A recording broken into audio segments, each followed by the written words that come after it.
So welcome to Gen Tutorial. It is Gen Tutorial online classes for physics, chemistry, maths, 11th and 12th class. So we are studying current electricity. So far until video number 8 तक हम लोग क्या पढ़ लिए? Cell के बारे में पढ़ लिए, रेजिस्टर्स के बारे में पढ़ लिए, ओम्स को कैसे यूज करते हैं, बहुत सा टॉपिक पढ़ लिए. So now we are studying in video number 9 Kirchhoff's law and its application. It is very important topic. ये लगेगा कि 12th क्लास है. इसके पहले तो आप अगर अच्छा से पढ़े होते तो वो 10th क्लास जैसा ही था. Now today we will study about Kirchhoff's law and its application. Kirchhoff's law क्या होता है, कैसे इसका यूज करते हैं in a circuit. We will use how to explain Kirchhoff's law in different circuit. So to know the Kirchhoff's law, there are two types of circuit. One is called open circuit and other is called closed circuit. Open and close. Open circuit क्या होता है? जिसमें बहुत जगह से current आ रहे हैं, जा रहे हैं, आ रहा है, जा रहा है, कहीं से करंट आ रहा है, कहीं करंट जा रहा है, इनकमिंग करंट, आउटगोइंग करंट. ये सर्किट है ओपन सर्किट. ये सर्किट भी है ओपन सर्किट. ये सर्किट भी है ओपन सर्किट. ये भी ओपन है. क्लोज इसको बोलते हैं, लूप बोलते हैं, इसको लूप ही बोलते हैं, जिसमें क्या होता है एक ही सर्किट में करंट आ रहा है या उसी में करंट फ्लो कर रहा है. सपोज दिस कंडक्टर है, सो दिस सर्किट है 4 कंडक्टर, उसी में करंट आना जाना कर रहे, जिसमें बाहर से आ रहे हैं, अंदर की तरफ जा रहा है, या अंदर से निकल के बाहर की तरफ जा रहा है, तब इसको बोलते हैं ओपन सर्किट. ये ओपन है, ये ओपन है, देखने से पता चल जा रहा है ये ओपन है. ये क्लोज है, ये क्लोज है. करंट सर्किट के अंदर ही अगर फ्लो कर रहा है, ना बाहर जा रहा है, ना अंदर से बाहर आ रहा है, तब इसको बोलते हैं हम लोग क्लोज सर्किट. क्लोज सर्किट ये O means open circuit. So to know the Kirchhoff's law and its application, there are two types of circuit. One is called open circuit, नाम में ही आंसर है, and other is closed circuit. Close means current अंदर में ही क्या कर रहा है, आना जाना कर रहा है, फ्लो कर रहा है, अंदर से बाहर या बाहर से अंदर आ रहा है, तो उसको बोलते हैं close circuit. So there are two laws. So there are two laws given by Kirchhoff regarding open and close circuit. Open and close circuit दो नियम अलग अलग हम पढ़ेंगे. वेरी इंपॉर्टेंट टॉपिक है. इसके बिना आप आगे क्वेश्चन बिल्कुल सोल्व नहीं कर पाएंगे. इसके पहले जो था वो 10th क्लास का स्टूडेंट भी आराम से सोल्व कर लेता है. But in this law, Kirchhoff's law, it is very useful to calculate the current in open circuit. तो first law is regarding for open circuit. इस तरह का सर्किट में ओपन सर्किट होता है. क्या होता है पहले हम समझाएंगे. पहले समझिए क्या होता है. इन एन ओपन सर्किट, किसी ओपन सर्किट में कहीं से करंट आ रहा है, कहीं से करंट जा रहा है. सपोज मान लीजिए एक कंडक्टर, 3 कंडक्टर लगा हुआ है, कहीं से करंट आ रहा है और कहीं पे जा रहा है. कहीं पे भी पावर का जो डिस्ट्रीब्यूशन होता है, करंट का जो डिस्ट्रीब्यूशन होता है, कहीं से कहीं करंट आ रहा है और कहीं ना कहीं यूज हो रहा है. तो suppose I1 is the current, I2 is the current, I3 is the current. I1, I2, I3 तीन जगह से करंट आने जाने कर रहे हैं. 2 जगह से आ रहा है और 1 जगह जा रहा है. क्लियर है. 2 जगह से आ रहा है और 1 जगह जा रहा है. तो क्या होता है फर्स्ट लॉ, टोटल करंट का sum is equal to 0. algebraic sum of current meeting at a point is equal to 0. यानी टोटल करंट को जोड़ेंगे तो 0 होगा इन एन ओपन सर्किट में. ये पॉइंट पर मिल रहा है. इसका दूसरा नाम भी है जंक्शन रूल भी बोलते हैं. First law is also called junction rule. It is applicable only in open circuit. Current आ रहा है, कहीं पे जा रहा है, so total current algebraic sum मतलब total current plus minus sign के साथ इज इक्वल टू क्या होता है 0. यही है फर्स्ट लॉ. बता रहे कैसे यूज करेंगे. In an open circuit, the algebraic sum of current meeting at a point, जो बहुत जगह से करंट आना जाना कर रहे हैं, किसी एक पॉइंट पर करंट जो होता है वो 0 होता है. Suppose I1, I2, I3 current है. कैसे यूज करेंगे ध्यान से देखिए. I1, I2, I3 को ऐड करेंगे 0 होगा. आने वाले प्लस होते हैं. अब फर्स्ट करंट तो आएगा ही, तो जाए कैसे, कहीं ना कैसे करंट आएगा. पहला करंट तो आएगा ही. I1 आया प्लस, I2 भी आया प्लस, और जो जाएगा वो क्या होगा माइनस. यही है फर्स्ट लॉ. और ये बहुत से एग्जांपल दिखाएंगे. Suppose in this second example 5 ampere current और 2 एम्पियर आ रहा है और 7 एम्पियर जाएगा. तो कैसे हम लोग ऐड लिखेंगे 0 में. 5 2 7 5 आया मतलब एरो साइन, पी पॉइंट पर आ रहा है, जंक्शन पॉइंट पर आ रहा है 2 प्लस, क्योंकि ये भी आ रहा है, और 7 क्या होगा माइनस, टोटल इक्वल टू 0 होगा। Algebraic sum of current meeting at a point is equal to 0. In third example, I1, I2, I3, I4 open circuit है या नहीं है? Is it open circuit or not? Open है या नहीं है? There are 4 conductors जिसमें से करंट अलग अलग कर रहे हैं। I1, I2, I3, I4 current है। टोटल करंट का सम क्या होता है? 0 होता है। टोटल करंट का sum is equal to 0। I1, I2, I3, I4 equal to 0। I1, I2, I3, I4 is equal to 0। आने वाले plus the current which is coming towards the point P at the junction is taken as to be positive. I1 plus I2 minus, why minus I2 current जा रहा है, I1 current आ रहा है किसी point पर, बोलिए I3 आ रहा है कि जा रहा है? P पॉइंट की तरफ आ रहा है, आने वाले को प्लस लिया जाता है। कोई आपके पास आ रहा है तो प्लस होता है, आपसे कोई लेगा तो माइनस होगा। P पॉइंट छोड़ दे रहा है I4, अंडरस्टूड। अभी और 2-4 एग्जांपल दिखाएंगे, वीडियो को पॉज करके नोट करिए, वेरी वेरी इंपॉर्टेंट टॉपिक है। इसके पहले ओम्स लॉ पढ़े थे, बिल्कुल 10th क्लास जैसा ही था। अभी हम पढ़ रहे हैं Kirchhoff's law and its application, जिसमें हम लोग कैसे ओपन एंड क्लोज सर्किट में लॉज को यूज करेंगे। And first law is also called junction rule. Exam में जंक्शन रूल लिखने भी आता है, तो यही आंसर होगा। ओपन सर्किट के लिए लागू होता है, जहां पे भी ओपन सर्किट होगा वहां पे Kirchhoff's first law will be used, understood. Note करिए एकदम अच्छा से। One more example. Suppose in any city there are grids from which current are coming. कहीं से करंट आ रहा है। In a big city there are different grids from which current are coming to the grid. जहां पर distribution होता है, power distribution को ग्रिड बोलते हैं, वहां पे करंट आ रहा है। Suppose I1, I2, I3 current incoming current है एंड आउटगोइंग करंट है। सपोज उसको ना अलग अलग सिटी का जो कॉलोनीज होते हैं, रेसिडेंशियल इलाका होता है, चाहे फैक्ट्रीज होते हैं, वहां पे डिस्ट्रीब्यूट करना पड़ता है same time. Suppose I4 current, I5 current, I6, I7, I8 इतना तरह करंट आना जाना कर रहा है किसी पॉइंट पर। मतलब कहीं से करंट आ रहा है, कहीं पे जा रहा है। करंट आ रहा थोड़ी उसको रखने के लिए कि रख लेंगे हो जाएगा, नहीं, बाद डिस्ट्रीब्यूट नहीं करेंगे, ऐसा नहीं होता है। पहले क्या करंट आ रहा है, at the same time current is being distributed. So what is low? In an open circuit total current का सम इज इक्वल टू 0। इसको ऐसे बोलिए, कैसे लिखेंगे? I1, I2, I3, I4, I5, I6, I7, I8 is equal to 0। बोलिए आने वाले incoming currents are taken as to be positive, then the outgoing current will be taken as negative. तो I1 first current तो आएगा ही, बिना I कैसे जाएगा? I2 will be plus, I3 will be plus, I4 will be minus, I5 will be minus, I6 आया है suppose plus, I7 गया है तो क्या होगा? Minus, understood. इसको ऐसे भी लिख सकते हैं, I1, I2, I3 is equal to I4 plus हो गया उधर जाके I7, I8 और एक है I6 भी है। आने वाले करंट इज इक्वल टू जाने वाला, sum of current incoming is equal to sum of current outgoing. जितना करंट आएगा उतना ही जाएगा, ना एक्स्ट्रा आएगा ना जाएगा, understood.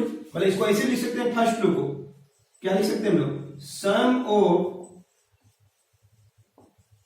Incoming current in an open circuit is equal to sum of outgoing current, understood, clear है? जितना करंट आएगा उतना ही करंट जाएगा। बहुत इजी है, समझ में आ रहा है बिल्कुल। कैसे यूज करेंगे वो डिपेंड करता है सर्किट किस तरह का है। अगर ओपन होगा तो इस तरह से यूज होगा। एक एग्जांपल देखिए, सपोज करंट को कैसे डिस्ट्रीब्यूट, I1 करंट आया, इधर से I करंट आया, इधर से I1 चला गया, तो बोलिए इधर से क्या होगा? जाएगा, कितना करंट जाएगा? इधर से अगर जा रहा है तो कितना करंट जाएगा? I minus I1। कैसे? जैसे एग्जांपल देखिए,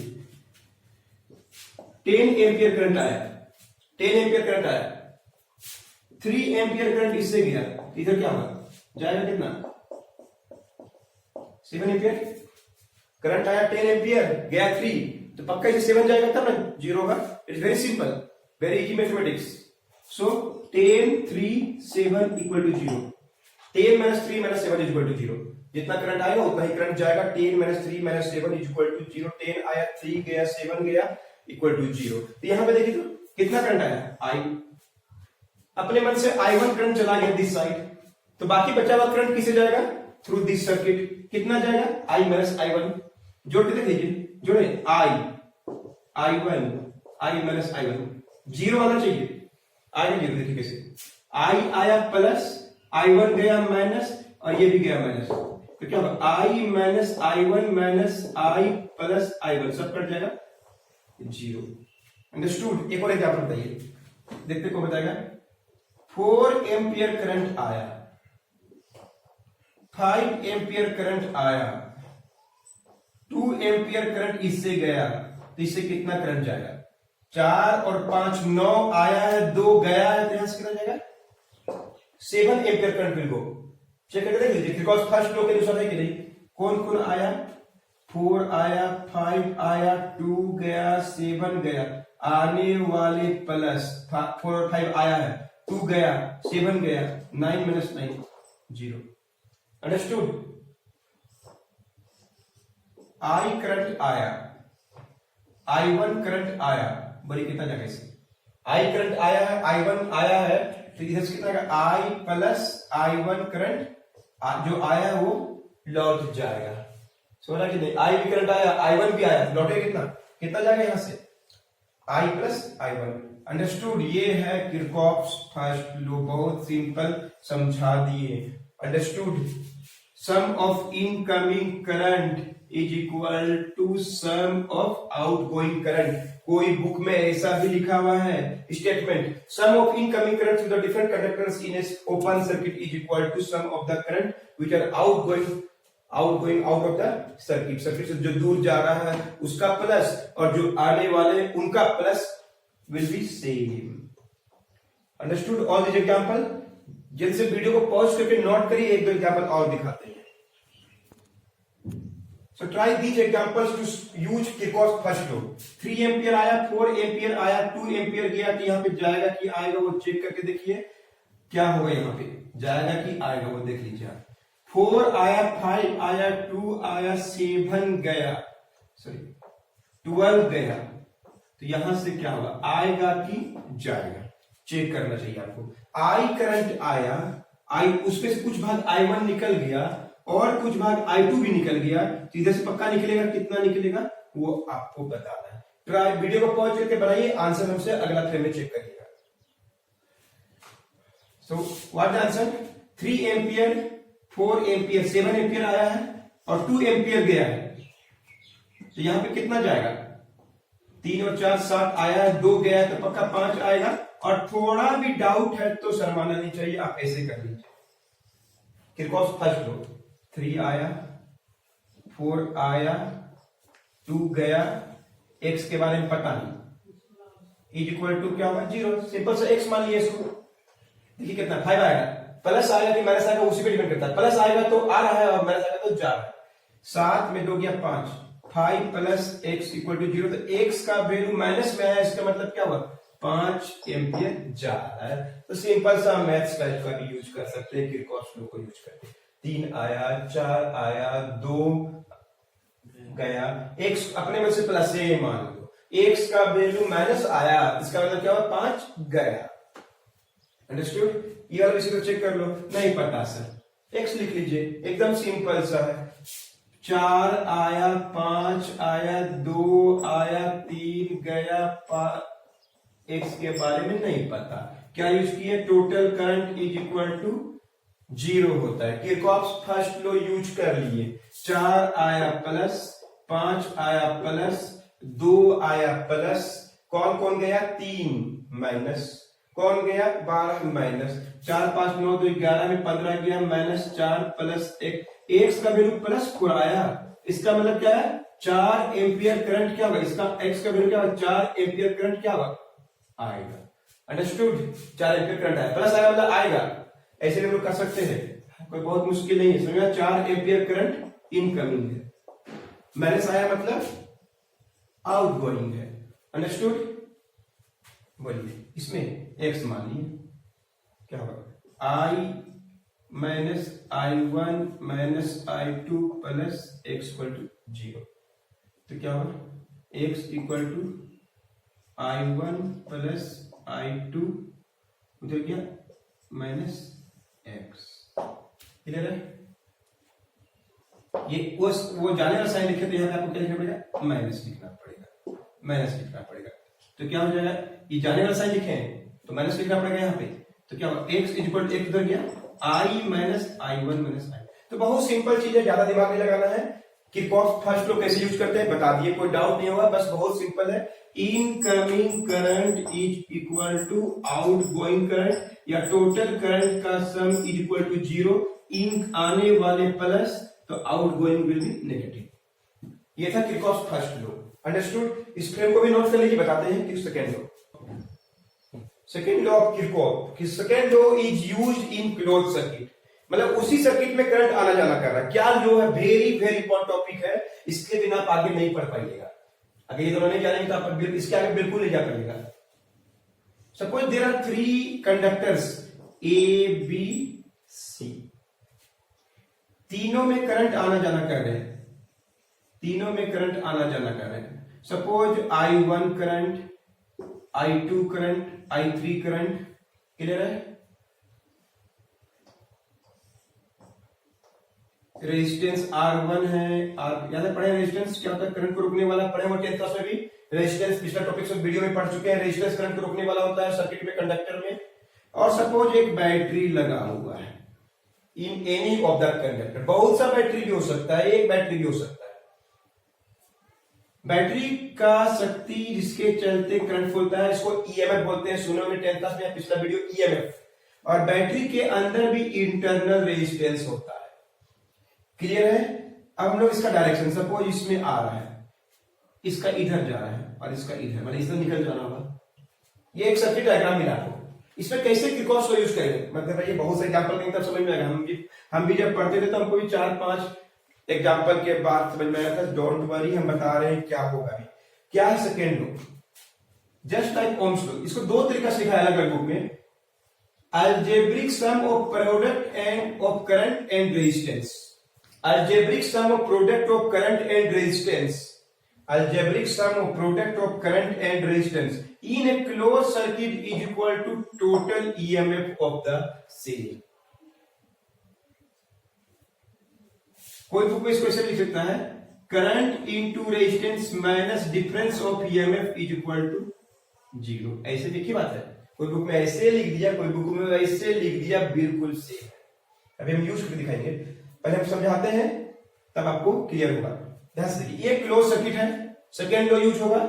3 कंडक्टर है, करंट पहला में क्या है I1, रेजिस्टेंस क्या है R1, दूसरा में क्या है I2, R2, I3, R3 is equal to total. Algebraic sum मतलब प्लस माइनस करना है, किसी एक को फिक्स कर दीजिए, जो पहले लिखे हैं उसको उसका डायरेक्शन फिक्स कर दीजिए, मतलब एंड क्लॉकवाइज सही हो गया। तो दूसरा वाला बाकी कंडक्टर का जो करंट और रेजिस्टेंस है क्या उसी डायरेक्शन में है तो प्लस होगा, और डिफरेंट डायरेक्शन में होगा तो माइनस होगा। तो बोलिए I1 जिस डायरेक्शन में है क्या I2 उसी डायरेक्शन में है या नहीं? उसी डायरेक्शन में है, तो ये क्या होगा प्लस।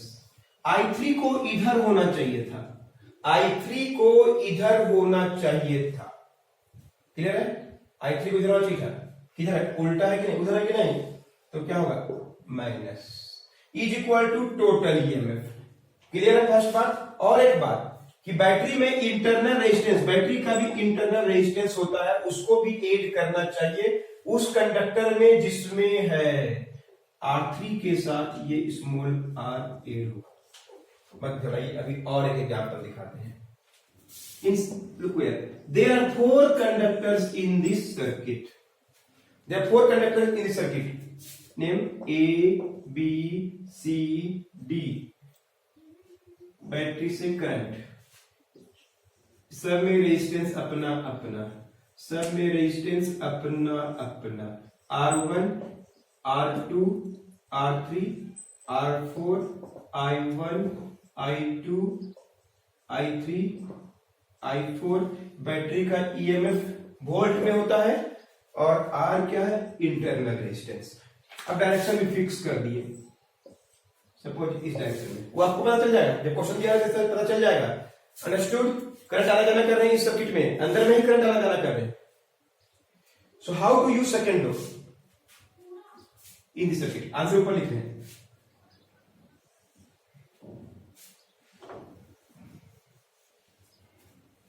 यहां का आंसर लिखना है, इसका आंसर यहां पे। Algebraic sum of product of current and resistance of different conductor is equal to total EMF. Product of current and resistance of each product of current and resistance for each of the conductor is equal to total EMF.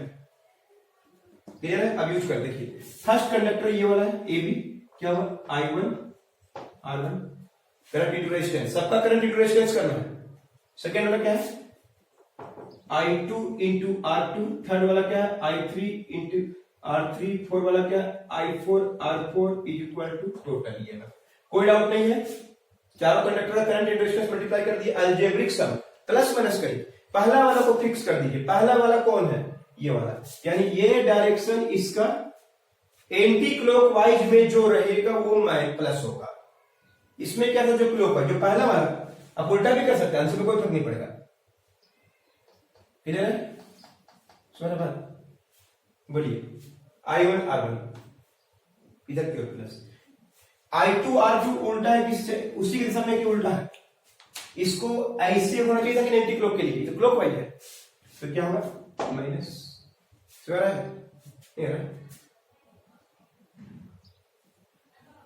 I3 now I2 R2, I1 के respect में I1 is in anti clock, I2 is in, I2 उल्टा है कि नहीं इसके direction का, तो क्या होगा, माइनस। एकदम बेसिक बता रहे हैं।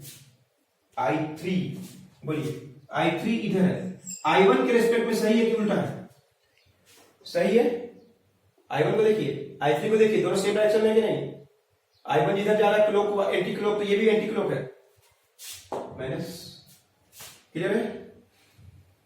माइनस प्लस प्लस होगा, I1 के रेस्पेक्ट में प्लस। I4 बताइए, I4 I1 के रेस्पेक्ट में I4 है, तो ये भी क्या होगा, प्लस होगा, और टोटल EMF। इंटरनल रेजिस्टेंस किस में जुटेगा, सेकेंड वाला में, सेकेंड है ना, तो प्लस क्या होगा, यही है सेकेंड में। बहुत सारे एग्जांपल करेंगे, बस सिखा रहे हैं। ये बैटरी जो EMF ऑफ द सेल है, वो इसका सोर्स है, इसमें जो करंट आ रहा होगा और कहीं से आ रहा होगा, इसमें जो करंट आ रहा होगा और कहीं से आ रहा होगा, इसमें जो करंट आ रहा होगा